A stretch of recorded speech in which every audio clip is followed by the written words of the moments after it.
السلام علیکم defence awards friends defence updates میں پاکستان کی موجودہ صورتحال سے متعلق جنرل قمر جاوید باجوہ کے اہم بیان پر بات کریں گے۔ مصر کی ترک ساختہ surface to air missile system میں دلچسپی، چین کا نیا اسٹیلتھ ایئر کرافٹ، ترکی کی ملائیشیا کو کمانڈوز کی ٹریننگ کے لیے سیمولیٹر کی فراہمی، ساؤتھ کوریا کے 2 طیاروں کی فضا میں ٹکراؤ، اسرائیل، جرمنی اور یو ایس سمیت دیگر اہم بین الاقوامی دفاعی خبریں بھی اس ویڈیو میں شامل ہوں گی۔ So let's start.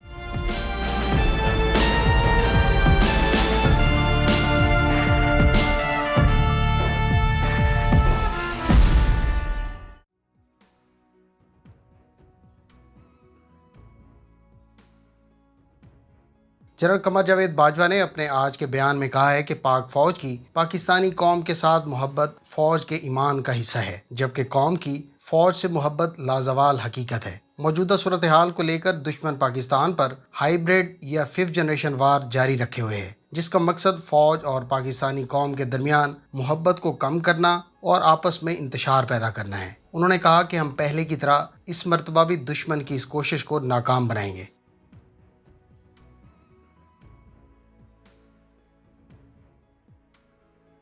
Friends, tactical report website کے مطابق مصر ترکی سے دفاعی صنعت کے تیار کردہ حصار میزائل سسٹم کو مقامی سطح پر ترک کمپنی راکٹسان کے تعاون سے تیار کرنے کا خواہش مند ہے۔ افریقن کنٹیننٹ میں مصر ترکی کا میجر کمرشل پارٹنر ہے، جبکہ دفاع میں تعاون بھی ایک اہم پیش رفت ہے۔ ترکی کا تیار کردہ حصار اے اور حصار اے پلس ایک short range surface to air missile system ہے اور یہ ترک آرمڈ فورسز کو ڈیلیور کر دیا گیا ہے، جبکہ حصار او اور Hisar O plus medium range category میں شمار ہوتے ہیں۔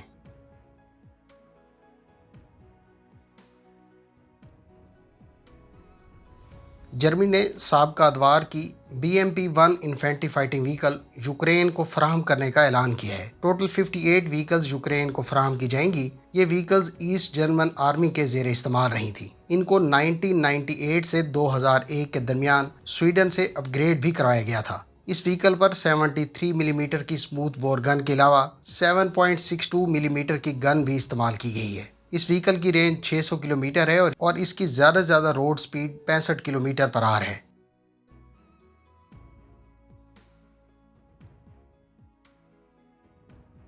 Third surface to air missile system کے پہلے اپ گریڈڈ سسٹم کو گوام جزیرے پر تعینات کر دیا گیا ہے۔ اس اپ گریڈڈ سسٹم کو پہلی مرتبہ گوام US آرمی کی ایئر ڈیفنس یونٹس نے ڈپلائی کیا ہے۔ اس سے پہلے اسرائیلی ساختہ Iron Dome air defence system کی گوام ڈپلائمنٹ کی اطلاعات بھی آج سے کچھ عرصہ پہلے سامنے آئی تھیں۔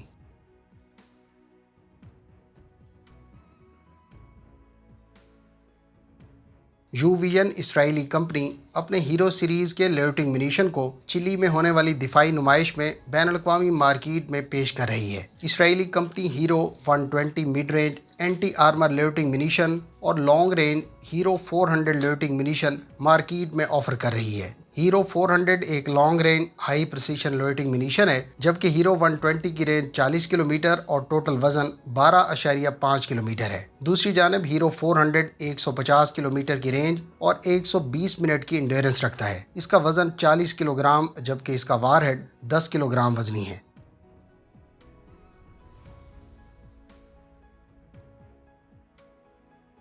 ترکی کمپنی ڈیئرسن شپ یارڈ نے نئی فاسٹ اٹیک کرافٹ FAC-46 حالیہ قطر میں ہونے والی دفاعی نمائش میں متعارف کروائی ہے۔ 46.75 میٹر لمبی اس ویسل میں اسٹیلتھ فیچرز اور مد مقابل کرافٹس کے مقابلے میں بہتر صلاحیتوں کا دعویٰ کیا گیا ہے۔ 320 ٹن ڈسپلیسمنٹ کے ساتھ اس FAC میں 40 ناٹس کی سپیڈ، 1000 ناٹیکل مائلز کی رینج کا دعویٰ کیا گیا ہے۔ اس شپ پر 4 MBDA کے تیار کردہ اینٹی شپ کروز میزائل اور 1/2 سرفیس ٹو ایئر سنگل ٹرٹ موجود ہے۔ اس کے علاوہ لینارڈو کی 40 ملی میٹر گن اور ایک 12.7 ملی میٹر کی ریموٹ کنٹرول گن جیسے ویپنز بھی نصب کیے جا سکیں گے۔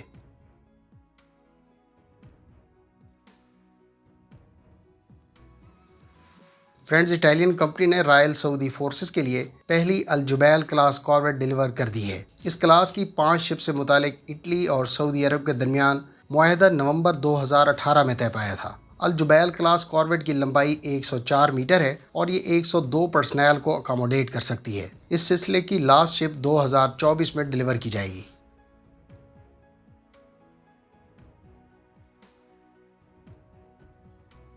سوشل میڈیا پر چین کے نئے اسٹیلتھ ایئر کرافٹ کی تصاویر منظر عام پر آئی ہیں۔ اس کے بارے میں ابتدائی طور پر کہا گیا ہے کہ یہ چین کے ایس-20 طیارے کے علاوہ ایک نیا اسٹیلتھ ایئر کرافٹ ہے جو کافی حد تک ایس-20 سے مماثلت رکھتا ہے۔ واضح رہے کہ چین نے گزشتہ برس ایک ویڈیو میں ایس-20 اسٹیلتھ ایئر کرافٹ کا ٹیزر بھی جاری کیا تھا جو دراصل امریکی ساختہ B-2 اسپرٹ سے انسپائرڈ ہے۔ یاد رہے کہ حالیہ دنوں میں J-35 کے کمپیوٹر جنریٹڈ ماڈلز بھی دیکھنے کو ملے ہیں جس پر چین اس وقت تیزی سے کام کر رہا ہے۔ یاد رہے کہ چین اپنے اس سیکنڈ اسٹیلتھ ایئر کرافٹ کو بین الاقوامی مارکیٹ میں پچ کرنے کا خواہش مند ہے۔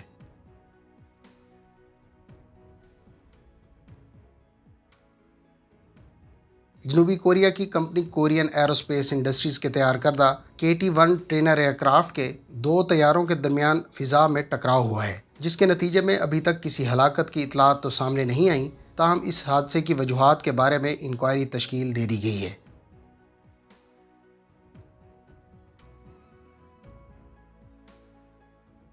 ترک کمپنی ہیولسان نے اپنا کمانڈو ٹریننگ سیمولیٹر ملیشیا کو فراہم کرنے کے ساتھ ساتھ فرسٹ ایکسپورٹ کا اعلان کیا ہے۔ یہ سسٹم زیادہ سے زیادہ 30,000 فیٹ کی بلندی کے مختلف پیراشوٹ ماڈل کی تربیت کے لیے استعمال ہوتا ہے۔ ملیشین آرمڈ فورسز کی ریکوائرمنٹس کے تحت یہ سسٹم ملیشیا کی کمپنی واحدات بزنس گروپ آپریٹنگ کنسٹرکشن اور انٹیگریشن کا کام سر انجام دے گی۔ ملیشین آرمڈ فورسز کی ریکوائرمنٹس کے تحت معاہدے کے مطابق یہ سسٹم ملیشیا کی کمپنی واحدات بزنس گروپ آپریٹنگ کنسٹرکشن اور انٹیگریشن کا کام سر انجام دے گی۔